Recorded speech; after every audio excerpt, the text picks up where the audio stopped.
Hey everyone, आज हम topic शुरू करने जा रहे हैं सिमेट्री। अब सिमेट्री जो है इसमें हमें 3 हेडिंग्स पढ़नी है। फर्स्ट है एसिमेट्री। एसिमेट्री, अब जिस भी वर्ड के आगे ए लग जाता है मतलब वो चीज़ वहाँ पे एब्सेंट है। तो एसिमेट्री मतलब सिमेट्री का एब्सेंट होना। अब सबसे पहले आपको सिमेट्री वर्ड का मतलब पता होना चाहिए। सिमेट्री को हम एक लेमन से समझ सकते हैं, एक नींबू से समझ सकते हैं। जैसे मेरे पास एक लेमन था, उसको मैंने बीच में से काटा तो अब वो 2 इक्वल पार्ट्स में डिवाइड हो गया है, राइट। तो हम कहेंगे कि उसके अंदर सिमेट्री प्रेजेंट थी।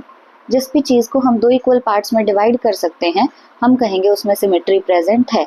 अगर कोई चीज़ ऐसी है जिसको हम कहीं से भी काटे पर इक्वल पार्ट्स में वो डिवाइड नहीं हो सकती, मतलब उसमें सिमेट्री नहीं है, वो एसिमेट्रिकल है। ऐसे एनिमल्स होते हैं स्पंजेस। अब स्पंजेस क्या है, कौन से फाइलम से बिलोंग करते हैं, ये हम आगे पढ़ेंगे।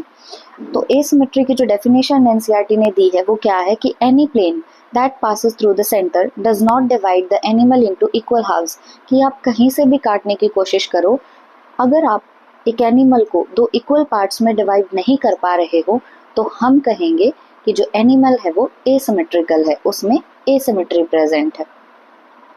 नेक्स्ट जो हमारी हेडिंग है वो है रेडियल सिमेट्री।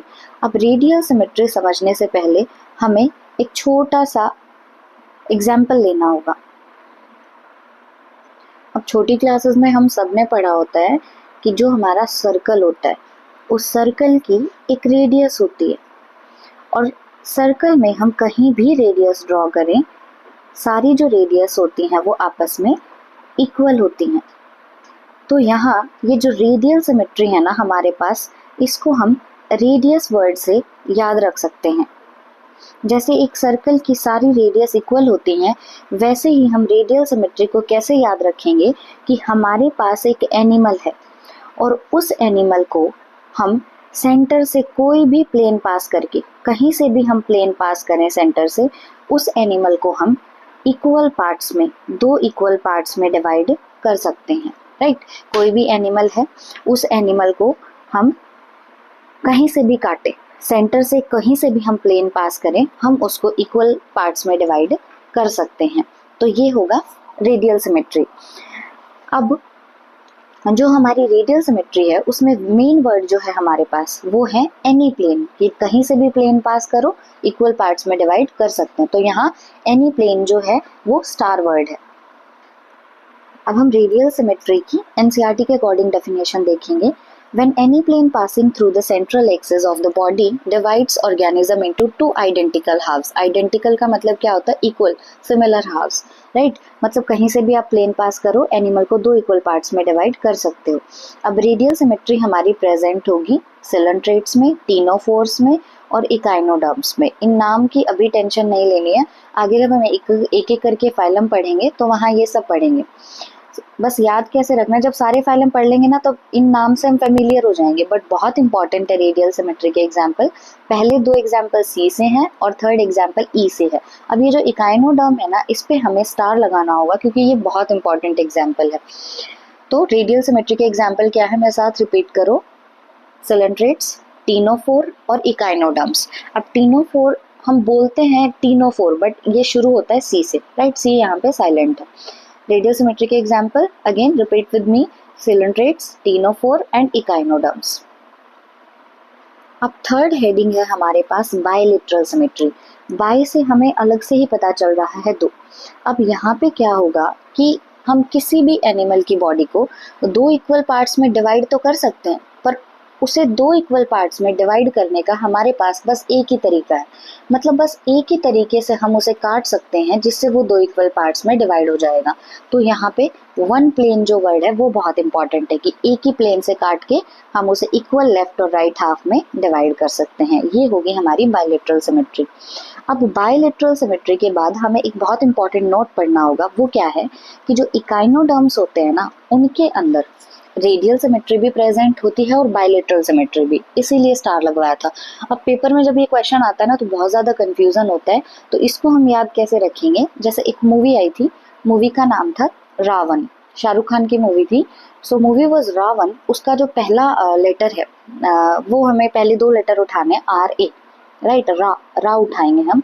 अब आर से हो जाएगा रेडियल सिमेट्री और ए से हो जाएगा हमारे पास अडल्ट, राइट। आर से क्या है, रेडियल सिमेट्री, और ए से अडल्ट, रा याद रखना है हमें।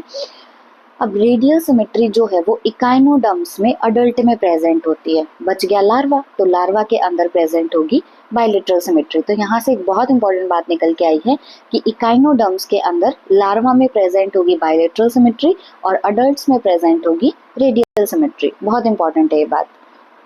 अब ये जो सिलोम है इसको यहाँ से कट कर लो, ये हमारा नेक्स्ट टॉपिक है।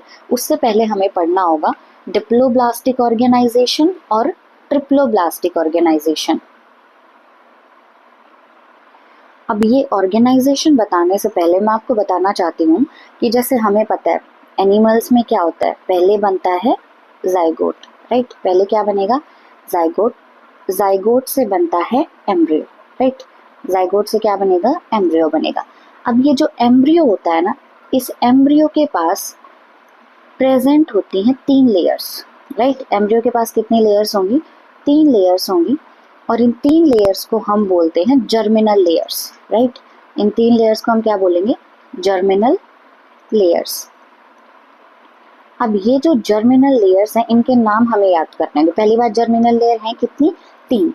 अब जर्मिनल लेयर में सबसे पहली लेयर है बाहर वाली लेयर, उसको हम बोलेंगे एक्टोडर्म, राइट।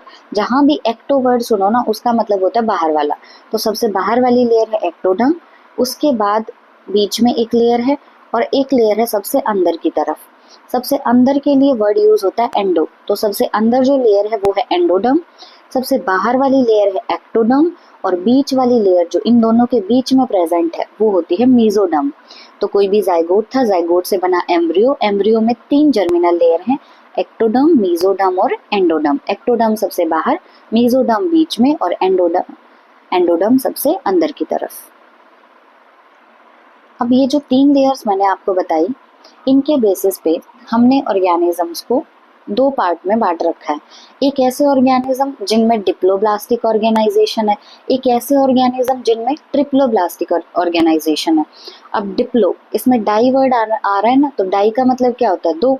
तो डिप्लोब्लास्टिक ऑर्गेनाइजेशन में क्या होगा, ये हम ऐसे ऑर्गेनिजम्स की बात कर रहे हैं जिनमें ये तीनों लेयर प्रेजेंट नहीं होती, एक्टो, मीजो और एंडो तीनों लेयर प्रेजेंट नहीं होंगी। डाई मतलब 2, उनमें सिर्फ 2 लेयर प्रेजेंट होंगी, एक्टोडर्म और एंडोडर्म। जो बीच वाली लेयर है मीजोडर्म, वो इनमें प्रेजेंट नहीं होती। तो एनसीईआरटी क्या लिखती है कि ऐसे एनिमल्स जिनमें सेल्स जो हैं वो 2 एम्ब्रियोनिक लेयर्स में अरेंज्ड है। एम्ब्रियोनिक लेयर्स कौन कौन सी हैं, एक्टोडर्म बाहर वाली और एंडोडर्म अंदर वाली, इनमें मीजोडर्म नहीं है। डिप्लोब्लास्टिक ऑर्गेनाइजेशन जिनमें होती है उनका एग्जाम्पल है coelenterates, very important. Diploblastic organisation किन में होगी, सिलेंट्रेट्स में होगी।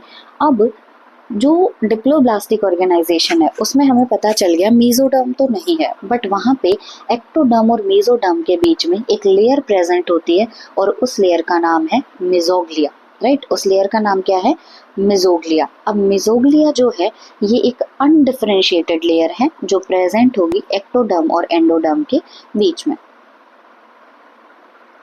अब एज आई टोल्ड यू कि एम्ब्रियो के अंदर 3 लेयर्स हैं, बट डिप्लोब्लास्टिक ऑर्गेनिजम्स में सिर्फ 2 हैं। तो ये जो 3 लेयर्स है ना एम्ब्रियो में, ये करती क्या है, जैसे एक्टोडर्म है वो बॉडी के कुछ पार्ट्स बनाएगी, मीजोडर्म जो है वो बॉडी के कुछ और पार्ट्स बनाएगी, और एंडोडर्म जो है वो बॉडी के कुछ और पार्ट्स बनाएगी। मतलब यही तीनों लेयर्स मिलके पूरा का पूरा एक ऑर्गेनिज्म बना देते हैं। एक्टोडर्म का काम अलग ऑर्गन्स बनाना है, मेसोडर्म का काम अलग ऑर्गन्स वगैरह बनाना है, और एंडोडर्म का काम अलग ऑर्गन्स वगैरह बनाना है। तो पूरा मिलके इन्होंने एक ऑर्गेनिज्म बना देना है। बट डिप्लोब्लास्टिक ऑर्गेनिजम्स में क्या होगा, सिर्फ एक्टोडर्म प्रेजेंट है और एंडोडर्म, और उनके बीच में एक लेयर प्रेजेंट है, उस लेयर का नाम है मेसोग्लिया। अब मेसोग्लिया में हमने एक वर्ड देखा अनडिफरेंशिएटेड। वर्ड क्या देखा हमने, अनडिफरेंशिएटेड। जो एक वर्ड है ना अनडिफरेंशिएटेड, ये इसमें हमें पहले समझना होगा कि डिफरेंशिएटेड वर्ड का क्या मतलब होता है। ये डिफरेंशिएटेड वर्ड बायो के अलग अलग चैप्टर्स में हमें तंग करता है, तो इसे यहीं क्लियर करके चलते हैं। जहाँ भी आपके सामने डिफरेंशिएटेड वर्ड आता है ना, तो दिमाग में बस एक ही बात हिट करनी चाहिए कि वहाँ पे सेल डिवीजन बंद हो गया है। सेल ने डिवाइड करना बंद कर दिया, राइट। डिफरेंशिएट होना मतलब सेल ने डिवाइड करना बंद कर दिया, दिमाग में सीधा ये आना चाहिए।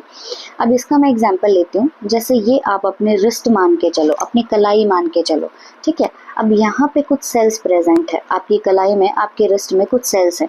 ये सेल्स डिवाइड कर रहे थे और डिवाइड करते करते इन्होंने एक स्ट्रक्चर बना दिया और वो स्ट्रक्चर है आपका हाथ, राइट।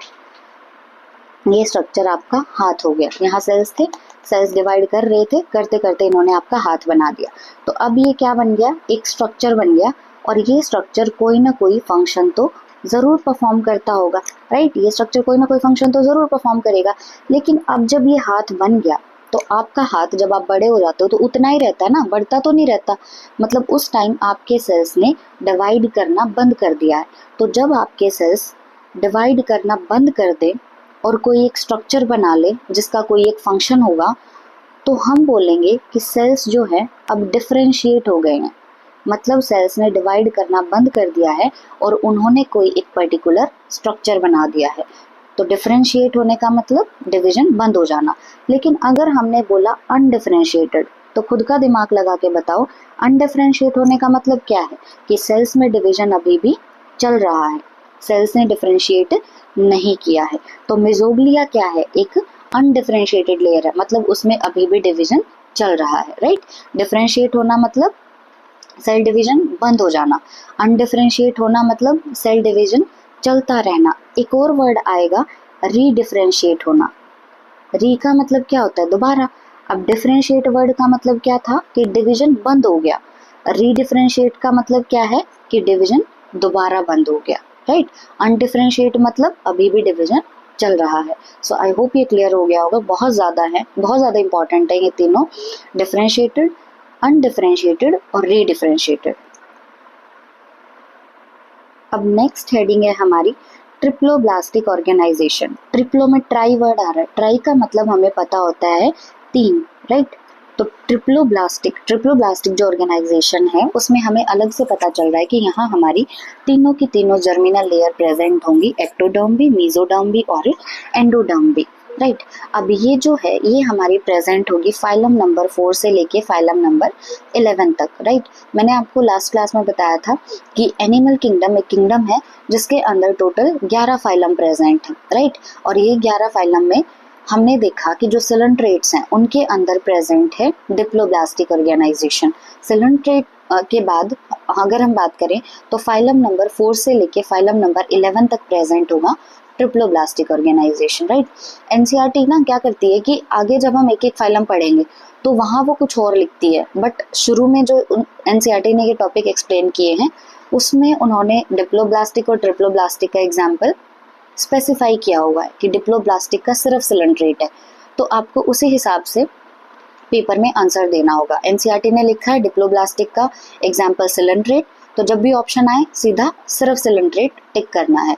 अगर आए ट्रिप्लोब्लास्टिक का एग्जाम्पल तो सीधा फाइलम नंबर 4 से लेके फाइलम नंबर 11 तक सब में ट्रिप्लोब्लास्टिक ऑर्गेनाइजेशन है, यही ऑप्शन चूज करना है, राइट। Thank you.